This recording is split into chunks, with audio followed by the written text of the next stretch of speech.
Hello दोस्तों, आज एक ऐसी अनोखी लव स्टोरी सुनाने जा रहा हूँ जहाँ एक लड़का पढ़ाई का बहाना बनाकर सीधे अपने ही जिगरी दोस्त की मम्मी के दिल में लाइन मार देता है। वीडियो पूरी देखना, क्योंकि आगे चलकर एक ऐसा तगड़ा पारिवारिक रायता फैलने वाला है जिसकी आपने कभी कल्पना भी नहीं की होगी। तो भाई लोग, कहानी की शुरुआत होती है दो पक्के दोस्तों से। एक का नाम था रॉकी और दूसरे का नाम था जॉन। रॉकी भाई पढ़ाई में थोड़े तंग थे, इसलिए कॉलेज के एग्जाम की तैयारी के लिए उनका इंटेलिजेंस दोस्त जॉन उनके घर पर आता है। तभी वहाँ एंट्री होती है रॉकी की मम्मी चमेली जी की, जिनका तलाक हो चुका था और वो अपने बेटे के साथ अकेले रहती थी। चमेली जी दिखने में बहुत खूबसूरत और एकदम फिट थी। वो तो जॉन को अपने बेटे जैसा मानती थी, पर साला जॉन पढ़ाई की किताबों को छोड़कर दिल ही दिल में आंटी जी पर डोरे डालने की प्लानिंग कर रहा था। वो रोज उसी फिराक में रहता कि कब आंटी से बात करने का मौका मिले।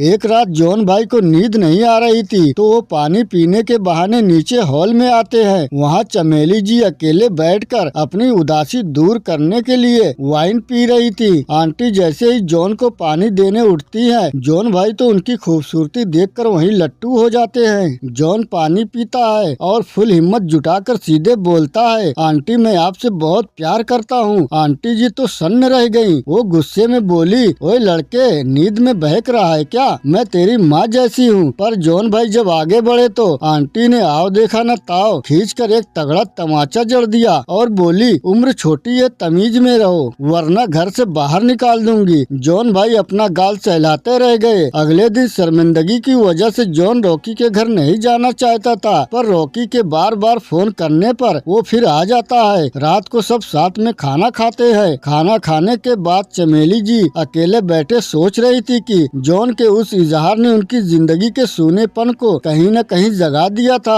अब आंटी का दिल भी पिघल चुका था और वो सीधे रॉकी के कमरे के बाहर पहुंच गई, जहां जॉन सोया हुआ था। इत्तेफाक से जॉन भी बाहर निकलता है। इस बार चमेली जी कोई गुस्सा नहीं दिखाती, बल्कि जॉन का हाथ पकड़कर उसे अपने कमरे में ले जाती हैं। इसके बाद दोनों के बीच दूरियां हमेशा के लिए मिट जाती है और एक सीक्रेट लव स्टोरी शुरू हो जाती है। आंटी बोलती है, चलो अब सुबह होने से पहले अपने कमरे में जाओ, कहीं रॉकी को शक न हो जाए। वैसे दोस्तों, क्या आपने कभी लाइफ में किसी को प्रपोज किया है और बदले में आपको डांट या थप्पड़ मिला हो? अपना मजेदार किस्सा कमेंट बॉक्स में कमेंट करके बताओ। अगले दिन दोनों लवंडे एग्जाम दे कर आते हैं और पेपर एकदम मस्त जाता है। जॉन आज की रात भी वहीं रुकने वाला था, क्योंकि अगले दिन भी एग्जाम था। अब रात होते ही जॉन भाई मौका देखकर दोबारा चमेली जी के कमरे में चले जाते हैं, पर इस बार किस्मत खराब थी। रॉकी बीच में जाग गया और उसने अपनी आंखों से अपने ही दोस्त को अपनी मम्मी के साथ नजदीकियां बढ़ाते देख लिया। रॉकी बेचारा गहरे सदमे में चला गया कि साला मेरा दोस्त ही मेरी माँ का बॉयफ्रेंड बन चुका है। जब जॉन वापस कमरे में आया तो उसने देखा कि रॉकी परेशान है। जॉन समझ गया कि पोल खुल चुकी है। वो सीधे बोला, भाई मैं तुम्हारी मम्मी से सच्चा प्यार करता हूँ और उनसे शादी करना चाहता हूँ। रॉकी ने थोड़ा सोचने के बाद कहा, भाई मुझे आप दोनों के रिश्ते से कोई दिक्कत नहीं है, बस मेरी मम्मी को कभी धोखा मत देना। जॉन के प्रॉमिस करते ही रॉकी टेंशन फ्री हो गया। अगले दिन रॉकी अपनी मम्मी के पास जाता है और एक ऐसा सीक्रेट बताता है कि चमेली जी हैरान रह जाती है। रॉकी कहता है, मम्मी मुझे लड़कियों में कोई इंटरेस्ट नहीं है, बल्कि मुझे तो लड़के पसंद है। यानी रॉकी गे था। साथ ही वो कहता है कि मुझे आपके और जॉन के अफेयर से कोई प्रॉब्लम नहीं है। चमेली जी भी उसे अपने तरीके से जीने की आजादी दे देती है। रात को चमेली जी जॉन को बताती है कि रॉकी को लड़कियां नहीं बल्कि लड़के पसंद है और उसे हमारे बारे में सब पता है। जॉन जब वापस कमरे में आकर सोता है तो रॉकी जाग जाता है और जॉन को देखकर इमोशनल होने लगता है, क्योंकि वो खुद भी मन ही मन अपने दोस्त जॉन से प्यार करता था, पर उसमें ये बात जॉन को बताने की हिम्मत नहीं हो रही थी। तभी कहानी में आता एक भावुक मोड़। कॉलेज से लौटते ही रॉकी अचानक बेहोश होकर गिर पड़ता है। हॉस्पिटल ले जाने पर पता चलता है कि उसके दिल में बचपन से छेद था और उसकी तबीयत अब काफी गंभीर है। इसी बीच चमेली जी को रॉकी के फोन में जॉन की बहुत सारी तस्वीरें मिलती है, जिससे वो समझ जाती है कि उनका बेटा भी जॉन का दीवाना है। चमेली जी एक माँ होने के नाते बहुत बड़ा फैसला लेती है। वो जॉन को साइड में ले जाती है और कहती है, देखो जॉन, अब मैं तुम्हारे साथ रिश्ता नहीं रख सकती, क्योंकि मेरा बेटा भी तुमसे प्यार करता है। मैं चाहती हूँ कि तुम उसके करीब जाओ और उसे खुश रखो। जॉन साफ मना कर देता है कि मैं ये सब नहीं कर सकता, मैं सिर्फ आपसे प्यार करता हूँ। पर जब डॉक्टर बताते हैं कि रॉकी के पास अब बहुत ही कम दिनों की जिंदगी बची है, तो चमेली जी जॉन के आगे हाथ जोड़ती है कि मेरे मरते हुए बेटे को आखिरी खुशियाँ दे दो। जॉन भारी मन से मान जाता है। वैसे दोस्तों, क्या कोई माँ अपने बेटी की आखिरी खुशी के लिए अपने प्यार को ऐसे त्याग कर सकती है? अपनी राय कमेंट बॉक्स में जरूर दें। चमेली जी खुद जाकर रॉकी का कमरा एक सुंदर माहौल में तैयार करती हैं ताकि वो दोनों अच्छा वक्त बिता सके। रात होते ही जॉन रॉकी के कमरे में आता है, उससे बातें करता है, उसे संभालता है और रॉकी को अपनी जिंदगी का सबसे खूबसूरत एहसास देता है, जिससे रॉकी बेहद खुश हो जाता है। इसके कुछ दिनों बाद रॉकी की तबीयत फिर बिगड़ती है और वो इस दुनिया को हमेशा के लिए अलविदा कह देता है। चमेली जी गहरे सदमे में चली जाती हैं। तब जॉन उन्हें रॉकी की एक सीक्रेट डायरी ला कर देता है, जिसमें रॉकी ने अपनी आखिरी इच्छा लिखी थी, मेरे जाने के बाद जॉन मेरी मम्मी का हाथ थाम ले और दोनों हमेशा शादी करके खुश रहें। रॉकी की इस अंतिम इच्छा को पूरा करने के लिए चमेली और जॉन आपस में शादी कर लेते हैं और यहीं पर ये अनोखी फिल्म खत्म हो जाती है। तो दोस्तों, कैसी लगी हमारे जॉन और चमेली जी की उतार चढ़ाव से भरी कहानी? अगर वीडियो मजेदार और इमोशनल लगी हो तो एक लाइक जरूर ठोकना और हाँ, चैनल को सब्सक्राइब करके हमारी 1 लाख की फैमिली पूरी करने में मदद करो। मिलते हैं अगली वीडियो में, तब तक के लिए bye bye, take care, thank you for watching.